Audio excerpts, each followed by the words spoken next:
Andrea Bocelli. É isso mesmo. Ele é o personagem de mais um episódio da série Aposto que Você Não Sabe. Nós vamos agora para uma outra área musical aqui. E eu aposto que até mesmo os fãs não sabem de muita coisa que eu vou contar aqui. Presta atenção.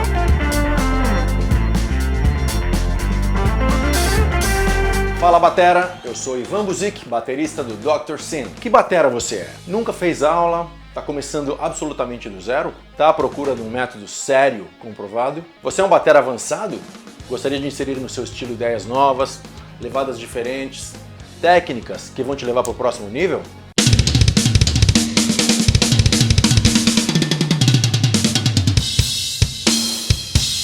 O Ivan Buzik Curso Bateria foi feito pensado em vocês todos. Durante o confinamento, meu curso está tendo mais de 50% de desconto. E como você sabe, o confinamento está acabando e, obviamente, o desconto. Mais de 40 aulas, vários bônus e acesso vitalício. Suporte via WhatsApp comigo mesmo.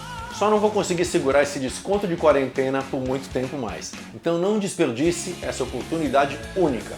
Clique agora no link abaixo e vamos juntos para a bateria. Meu amigo e minha amiga, eu resolvi sair um pouco fora da área de rock e outras vertentes mais pesadas, vamos dizer assim, no Aposto que Você Não Sabe, para falar de um cara que é muito pop dentro do universo da música erudita, Andrea Bocelli. Claro que antes você vai fazer a sua inscrição aqui no canal, que você já sabe muito bem como faz, vai visitar a nossa loja, que tem uns produtos muito legais. E eu resolvi abordar o Andrea Bocelli porque ele faz uma interessante união entre um público que é mais pop, que se interessa por música erudita, e também por quem já está imerso nesse universo erudito, né? Embora tenha algumas controvérsias a respeito dessa interação que eu vou contar ao longo desse episódio. Uma das coisas que o fã do Andrea Bocelli não sabe é com relação à própria cegueira dele, né? A grande maioria das pessoas acha que ele nasceu cego. E na verdade, não foi nada disso que aconteceu. Para você ter uma ideia, os pais do Andrea Bocelli, eles foram aconselhados a fazer o aborto dele, né? Por quê, cara? Porque os médicos diagnosticaram precocemente que ela teria desordens assim seríssimas. E foi o que aconteceu, né? Ele sempre foi um menino com muitos problemas de visão. E aos 5 anos ele foi diagnosticado com um glaucoma congênito. E o que as pessoas sabem ainda menos é que o Andrea Bocelli, ele ficou completamente cego numa partida de futebol. Pois é, quando ele tinha 12 anos, ele jogava como goleiro e ele tomou uma bolada no olho, cara, que provocou uma hemorragia cerebral. Ele correu o risco de morrer. Na tentativa primeiro tentaram salvar o garoto, claro. Depois, na tentativa de salvar a visão dele, para você ter uma ideia, isso é uma coisa que pouquíssima gente sabe. Os médicos tentaram fazer um tratamento com sanguessugas. É, exatamente, aqueles animais que sugam sangue, né? Por isso que tem esse nome, evidente. E eles tentaram fazer um tratamento meio que experimental, mas que acabou não dando certo. E realmente o garoto, o Andrea Bocelli, ele ficou completamente cego. E foi nesse período que o Andrea, ele mergulhou ainda mais no aprendizado de instrumentos, né? Pouca gente sabe, mas que o Andrea Bocelli, ele é um multi-instrumentista, porque ele toca, e bem, piano, flauta, sax, trompete, trombone, violão e bateria. Ele é meio um gêniozinho assim do instrumento. E evidentemente que ele já tinha a paixão pelo canto. Eu vou contar daqui a pouquinho como é que surgiu isso. E evidentemente que ele criou esse amor pela música junto com outros dois amores que ele sempre carregou na vida e recarrega até hoje, que é o hipismo, né? Ele cavalga muito bem e o cara é torcedor fanático da Inter de Milão. Só que tudo isso nem chegava perto, cara, do amor que ele sempre teve pelo canto. E isso desde os 5 anos de idade, cara. Quando a babá dele deu de presente, no aniversário dele, um disco de um tenor italiano famosíssimo, chamado Franco Corelli, né? Que depois também se tornou maestro, um cara genial. Décadas depois, o Bocelli, ele chegou a fazer aulas com o Corelli, né? E aulas assim, ele já era cantor, já era profissional, e chegou a fazer aulas particulares com o Corelli. O cara era um gênio. E aí o que acontece? Quando o menino começou a ouvir aquele disco do Corelli, o moleque não parou de cantar o tempo inteiro, ele ficava o tempo inteiro cantando pela casa. E aí, claro, né, ele passou grande parte do início da carreira dele cantando onde pudesse, inclusive naqueles piano bar, sabe? E para arrumar uma grana. Por quê? Porque ele fazia a faculdade de Direito na Universidade de Pisa, né? Aquela da torre, aquela cidade que tem a torre, né? E ele também, pra você ter uma ideia, cara, ele chegou a se formar como advogado, ele trabalhou durante 1 ano em tribunais. E ele, evidentemente, que também participava de tudo quanto era concurso de canto. E ele ganhou o primeiro desses concursos, cara, quando ele tinha 14 anos, cantando aquela tradicional O Sole Mio, né? Que todo mundo já conhece. Só que, assim como acontece com a grande maioria dos artistas, sempre tem um lance de sorte, né? Envolvido na parada. E no caso do Bocelli, isso aconteceu em 1992, quando o cantor Zucchero, cara famosíssimo, né? O grande popstar roqueiro da Itália, o cara com fama mundial, ele resolveu fazer uma audição com alguns tenores jovens para gravar uma demo, tá? De uma música chamada Miserere, que o Zucchero iria gravar em dueto com o Luciano Pavarotti. E aí o Bocelli foi escolhido para gravar essa demo. Só que quando o Zucchero mandou a demo pro Luciano Pavarotti para ele aprender a música, para eles poderem fazer a gravação, o Pavarotti, ele ficou tão espantado com o que ele ouviu na demo do Bocelli, que ele mandou a demo de volta e falou assim: cara, se você quer gravar essa música, grava com esse garoto, o moleque é espetacular. E aí o Zucchero falou não, porque evidentemente o Zucchero, claro que o Zucchero queria ter atrelado a música à fama do Pavarotti, é assim que funciona, né? E aí não, o Zucchero ligou e falou: não, cara, tem que ser com você, não sei o que, blá blá blá, aquela coisa toda, que é importante e tal, não sei o que. Só sei que o Zucchero demorou muito para convencer o Pavarotti. E aí o Pavarotti falou: ok, tá legal, só que é o seguinte, cara, você vai fazer a turnê desse disco que você tá lançando com essa música, e você vai precisar de um tenor junto com você. Eu não vou sair com você em turnê, então eu só vou gravar essa música se você levar esse moleque junto com você. Ele vai fazer a minha parte nos shows. E aí o Zucchero falou: ok, beleza, eu topo. E assim foi feita a gravação, e a gravação foi um sucesso, um enorme sucesso na Itália e em alguns países da Europa. Como tinha sido combinado, o Bocelli foi contratado para fazer a turnê com o Zucchero, né? Para cantar a música, essa música que era um sucesso muito grande. E o Zucchero e a equipe e o empresário do Zucchero, eles ficaram tão contentes de ter o Andrea Bocelli lá, porque além do cara cantar muito, ele era um cara muito gente fina, que os caras chegaram para ele e falaram assim: olha, meu, você vai cantar essa música comigo, né, o Zucchero falando, e você vai ter um momento solo, para você cantar o que você quiser. Vou te dar um momento solo no show.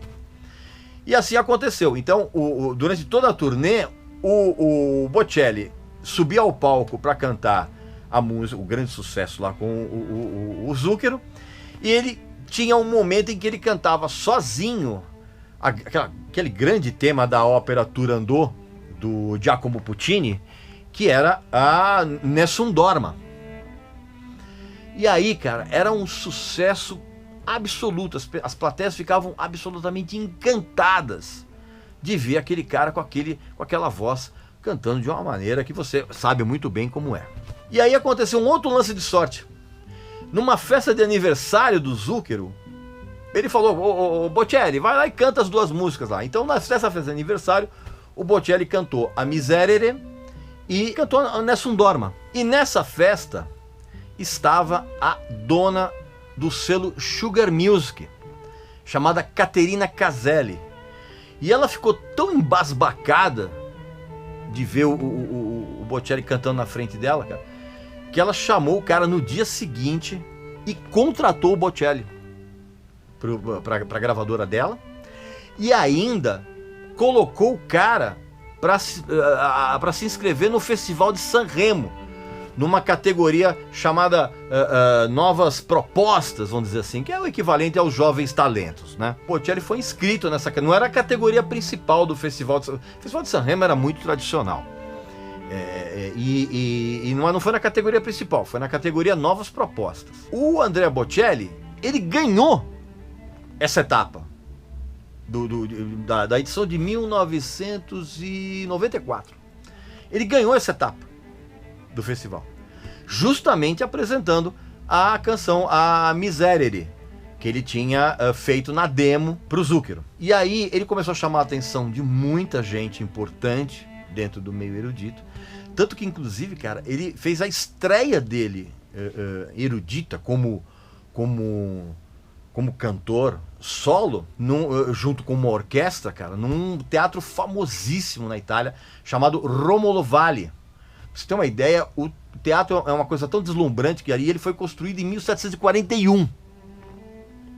Vai vendo. Quando ele ganhou a etapa do Novas Propostas, ele foi levado para a edição principal do evento no ano seguinte. E aí, quando ele ganhou o Festival de Sanremo na categoria Novas Propostas, cara, foi o timing perfeito para ele lançar o primeiro disco dele, que chama-se Il Mare Calmo della Sera, né, que foi lançado em 1994 ou 95. E o disco, cara, vendeu absurdamente, tanto que ele ganhou o disco de platina, cara, em questão de semanas. O que pouca gente sabe também, cara, foi que nessa época o Bocelli, que sempre foi um agnóstico, ele voltou a ter uma fé depois que ele passou a tomar contato com a obra daquele autor russo famosíssimo, o Leo Tolstói, tá? Então pouca gente sabe disso,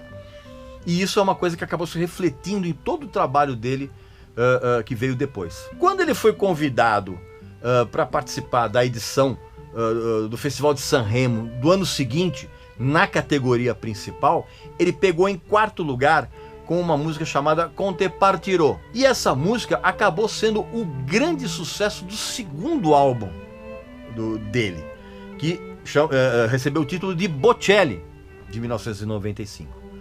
Então aquela edição, exatamente, então aquela edição foi em 94, tá? A edição que ele ganhou como Novas Propostas foi em 94, e lançou o primeiro disco em 94 e o segundo em 95. Só que todo mundo conhece o Andrea Bocelli como um cantor com uma abordagem erudita, cara, e ele só veio a fazer isso realmente no 3º disco dele, que chama-se Viaggio Italiano, de 1996. Aliás, grande parte dessa história toda, ela é contada com muitos detalhes num livro que eu recomendo muito para quem é fã e para quem está muito interessado em saber a respeito da carreira dele, cara.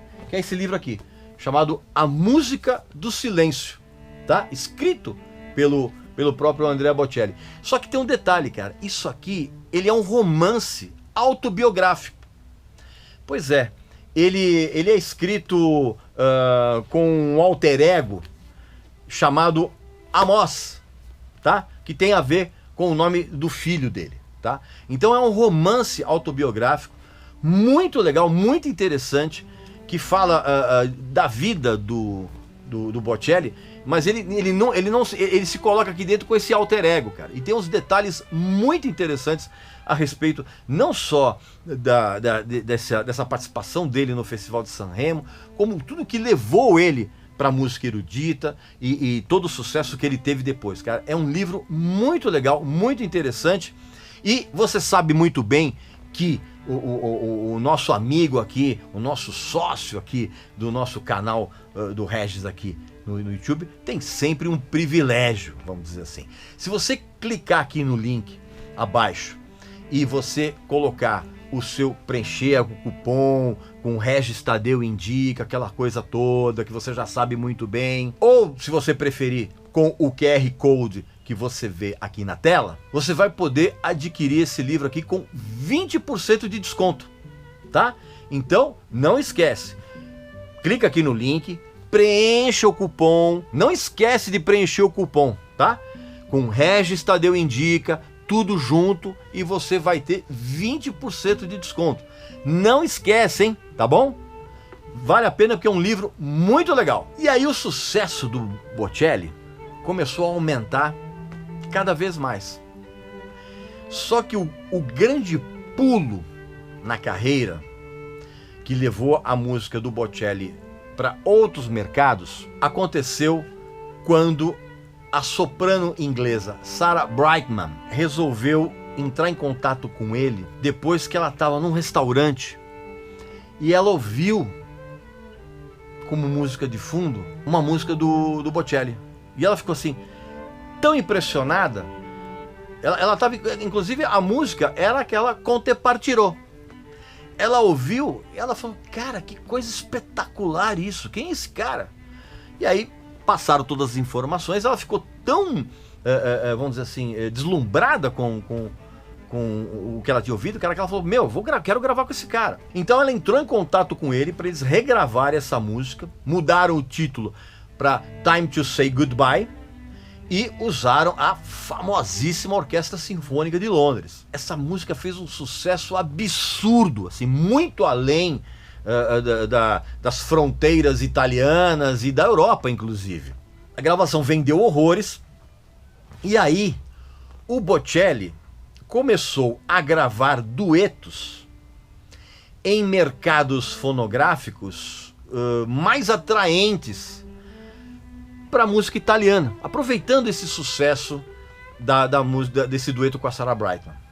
Foi por isso que ele foi na Espanha, ele gravou em 96 mesmo um dueto com uma cantora bem famosa de lá, chamada Marta Sánchez, que virou Vivo por Ela, que era uma versão em espanhol de Vivo per Lei, o dueto que ele havia gravado com uma cantora italiana chamada Giorgia Todrani, um ano antes. Aí ele foi para a França e ele regravou essa mesma música com uma cantora chamada Hélène Ségara, também bem famosa, e foi quando ele veio aqui para o Brasil também e regravou essa música com a Sandy.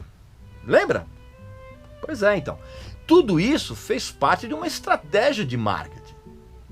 Não é que o cara, eu vou lá gravar com as cantoras porque elas são legais, são bacanas, não. E também, eu não vou chamar o Bocelli aqui porque ele é gente fina. Não, cara, e tudo isso é uma estratégia de marketing, foi tudo armado. Eu tenho um toque muito interessante para você.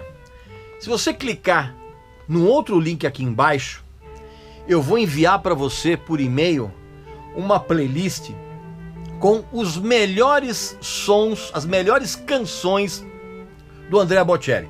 Eu mesmo vou selecionar para você curtir e entender melhor como funciona a sonoridade desse grande cantor, tá bom? Então não esquece, clica aqui embaixo no link correspondente e eu vou enviar para você essa playlist e vou enviar ainda um texto mais explicativo a respeito dessas canções também para você. Texto inédito e exclusivo. E essa playlist é exclusiva para você, tá bom? Não esquece, clica aqui no link correspondente e eu vou enviar para você esse material exclusivíssimo. E a partir desse sucesso estrondoso que aconteceu, ele começou a fazer uma sucessão de apresentações internacionais em quase todos os países que você pode imaginar do mundo ocidental. E também ele foi convidado para ópera. Meu amigo. Ele fez o papel de Rodolfo, daquela famosa ópera La Bohème, do Giacomo Puccini. Aliás, foi para catalisar essa entrada no mundo da ópera que ele lançou em 98 o quarto disco dele, chamado Aria, The Opera Album, que era de certa forma, era uma sequência musical do anterior. Só que o que pouca gente sabe, aqui no Brasil principalmente, é que quando ele entrou na ópera, ele foi e ainda é muito criticado. Muito criticado pelos críticos especializados em ópera, e críticas pesadas, assim, você tá entendendo? Porque os críticos, em todas as participações que o Andrea Bocelli fez em gravações de óperas, e ele fez várias, todos os críticos especializados em ópera, eles alegam que a técnica dele para a ópera, para esse tipo de canto, é paupérrima. Além disso, os caras dizem que o Andrea Bocelli não sabe respirar direito, corretamente, para atingir as notas, que as notas altas dele ele não consegue sustentar, embora ele seja muito afinado, ele não tem uma dicção boa para ópera, né? Com falhas de entonação. E tem crítico, por exemplo, que chegou a dizer, cara, que toda vez que o Andrea Bocelli surge em gravações de ópera, ele tem a impressão que o Andrea Bocelli está sendo estrangulado.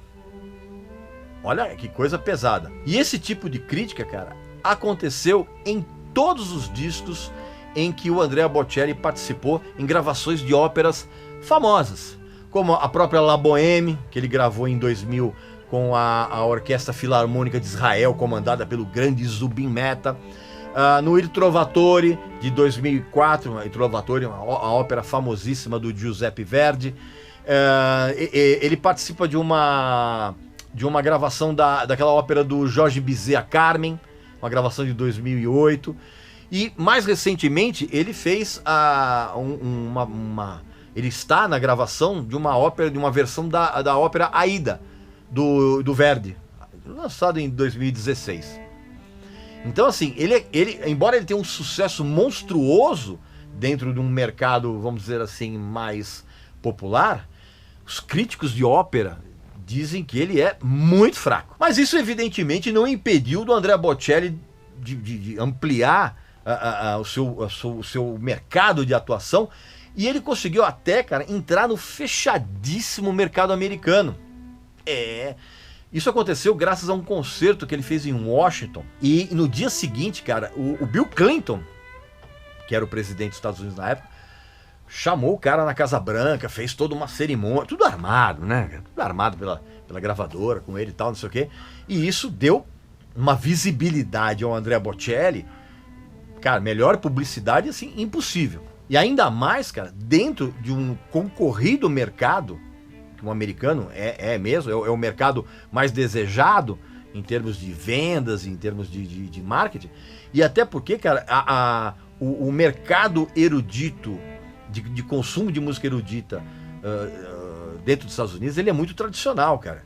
E aí, né, o Andrea Bocelli, bom moço, aquela coisa toda, ele passou a ganhar uma série de prêmios, a carreira dele deslanchou completamente, e ele, até hoje, ele vem gravando discos um pouquinho mais populares, né, dentro daquela praia dele, e vem também participando em gravações de óperas, coisa séria mesmo, né? E como eu falei para vocês, os críticos torcem muito o nariz com relação a ele. Então, meu amigo, minha amiga, essas foram algumas pequenas histórias a respeito do Andrea Bocelli, tá? Não esquece de deixar a sua inscrição aqui no canal, visitar a nossa loja, que tem uns produtos assim muito legais. Também dá a tua opinião aqui a respeito dele. Se você acha que o Andrea Bocelli faz um trabalho bacana e ele consegue ter um apelo pop, vamos dizer assim, bem legal, tá bom? Então, meu amigo e minha amiga, um abraço para você, muita saúde para você, para sua família e para os seus amigos, tá bom? Até mais.